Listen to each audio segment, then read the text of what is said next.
my gosh, trying to do a video. I wanted to talk about relationships, talk about relating. You know, we get in relationships with other people, whether we were born there or, like parents, siblings, or whether it's friendship or dating, marriage, all that stuff. Through the whole thing, we complement each other. There are things we add to each other's lives. There's things we challenge in each other's lives. We face ourselves. Oftentimes a relationship is a way to see something in yourself that you can't, or you haven't, or you just wouldn't for quite some time.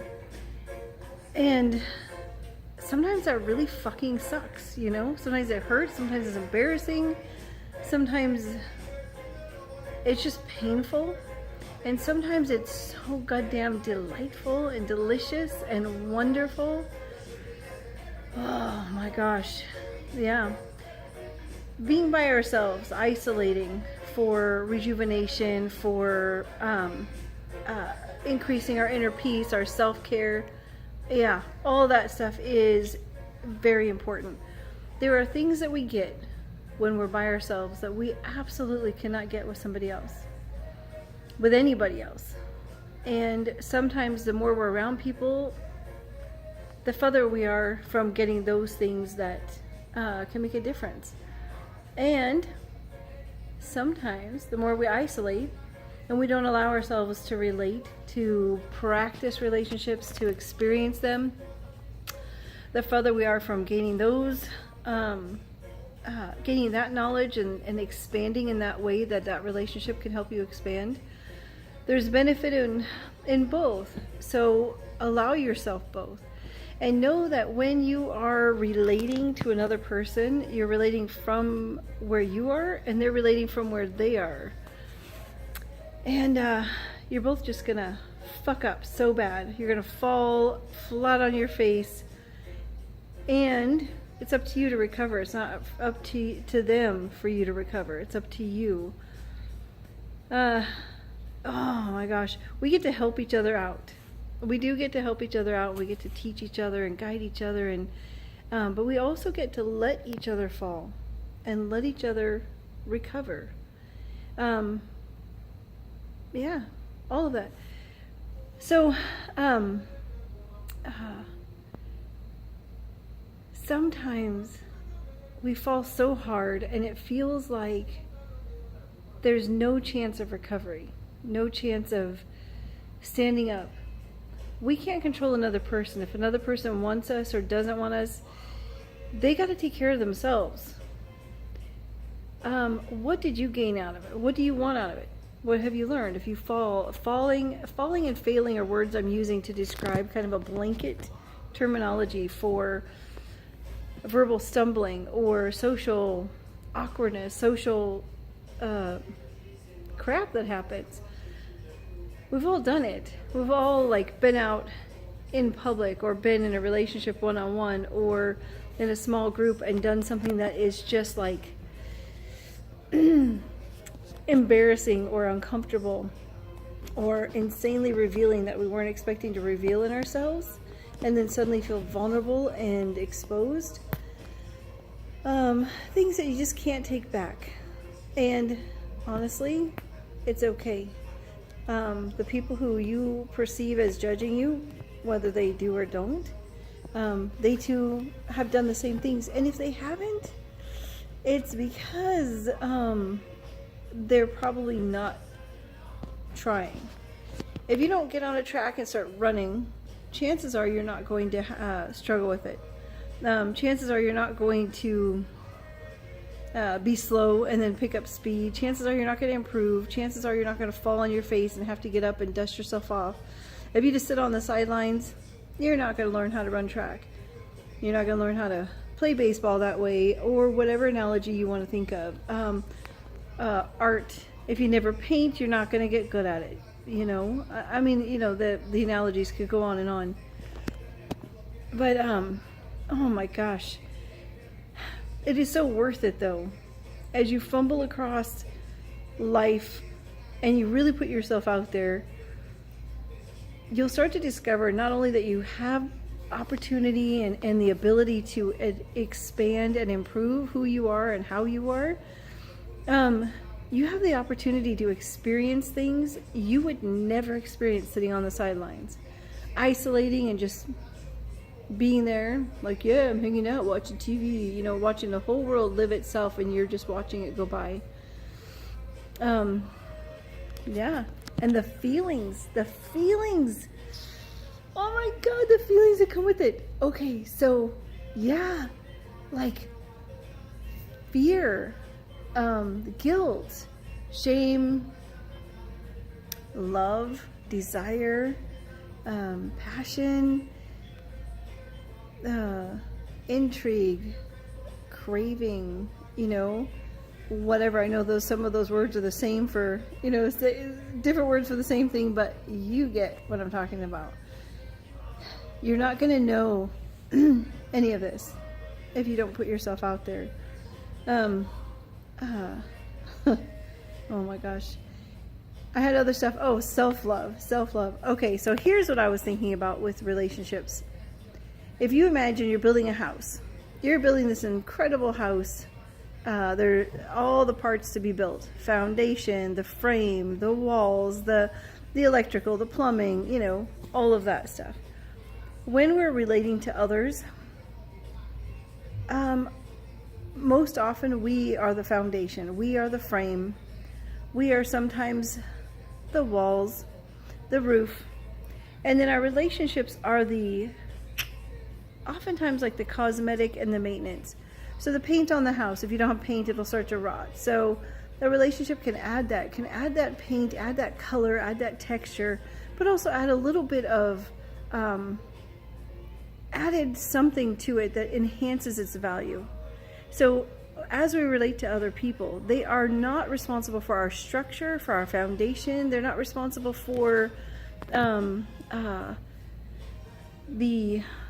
roof over our head, what do you say? Oh my gosh, can't even think what I'm trying to analogy for the roof. They're not our roof, whatever the frick the roof is. But they are the paint. They might be some of the shingles. They might be some of the nuts and bolts that help with the plumbing or whatever. And I know this is a silly analogy. We add to each other's life, we add value.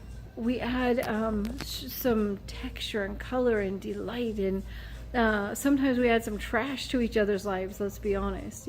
Sometimes we add some shit that, ooh. However, guess what? If I added some crap to your life, you just realize that you're stronger than you thought. Not to say that I get to be an asshole, but if I am an asshole, you've discovered that you are completely okay without me.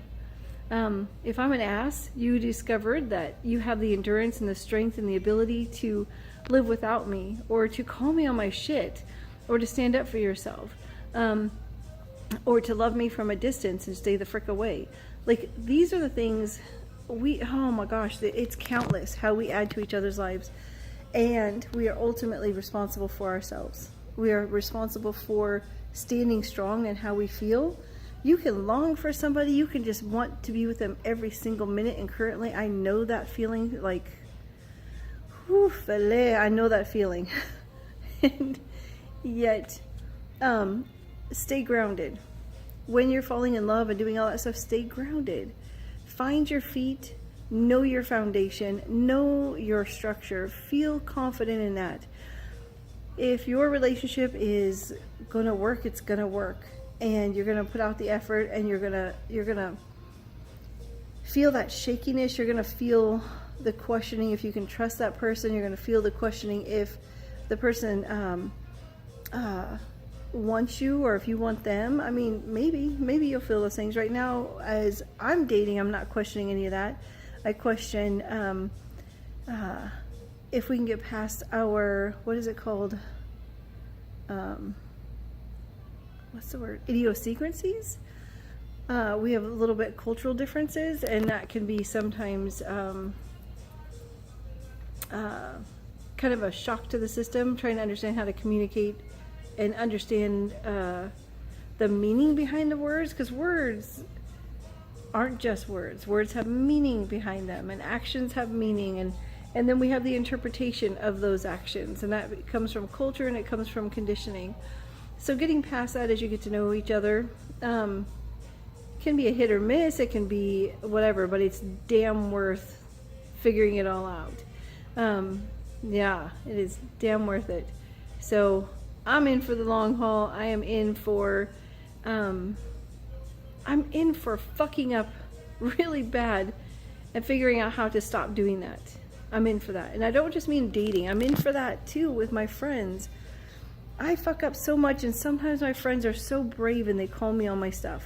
They call me on it and they say, hey, listen, I don't like this. Do this, don't do that, whatever. And they have a right to stand up for themselves, and so do I. And so in that process of getting to know ourselves and getting to know each other, we start to find that common ground where we speak a common language, where we can expand and learn a little bit of each other's languages and not just be limited to our own, and expand and learn each other's cultures and beliefs and patterns, and then expand beyond that and start to free ourselves from our rigid little structure. So self-care, self-love, no matter what you do, you are responsible for your foundation. You're responsible for staying grounded and staying solid in who you are. Doesn't mean being rigid. It means being solid, strong. And when you're vulnerable, it feels like weakness, but vulnerability is the strongest, bravest, sexiest freaking thing you can be. If you are strong enough to be vulnerable, to expose yourself, your thoughts, your feelings, your failures, your successes, if you are vulnerable enough to try, vulnerable enough to expose parts of yourself that you never thought you'd expose, to discover parts of yourself while engaging with another person, that is incredible. And if somebody takes advantage of that or does something wrong with that, that's on them. But if you step into that moment of being vulnerable, that says a lot about your bravery and a lot about your strength. So keep doing that. Be vulnerable, be authentic, be real in this moment as much as possible. And remember yourself that even if you don't understand each other, regardless of what's going on, your value exists with or without another person. Your beauty, your strengths, your attributes, all of those exist with or without the validation of another person. And validation is like icing on the cake. It's nice and it's awesome coming from somebody else, and you've got to validate yourself. You've got to know you and stay in that. And oh my gosh, just be willing to have some fun. I'm one of those people that's often very serious, unless I'm teaching a CPR class and I'm a goof. I have my playtimes, but I'm oftentimes way too serious. So remember to play. You are a whole person. You are youthful. You are elder. You are everything in between, and allow that to be. And enjoy. Relate with yourself. If you want your partner to tell you that you're amazing, you better be willing to say it to yourself. Because when they do say it, it's going to be received better when you practice receiving it. Receive it from yourself first. When you want them to tell you that you're good looking, or that you are good at something, or that you make them feel joy, experience that for yourself, with yourself, from yourself first. Look in the mirror, see yourself naked, look in the mirror and be like, holy gosh, hey, right? If you want them to see that in you, and then they do, how are you going to respond when they tell you, oh my God, you're so good looking, oh my God, baby, you're sexy, right? When they do this stuff, how are you going to respond? Are you going to respond with, oh no, I'm not, no, I'm not? Well, you might. And then they might stop doing it because they see that you feel embarrassed. And they don't want you to feel bad, so then they stop saying the good stuff. Allowance. When we allow ourselves to feel valued and validated from ourselves, from whatever, it is so much easier to allow ourselves to feel valued and validated by others. And then it becomes nice. It becomes real. It becomes a gift. Sometimes when people compliment us, it feels like a curse. So work through that. Sometimes a compliment feels like a hook, like some way to bait you and trap you. So work through those things where you can receive a compliment and feel safe. Receive validation and feel honored. Yeah. Anyway, I will end that for now and see how this goes and do a video another day. Take care.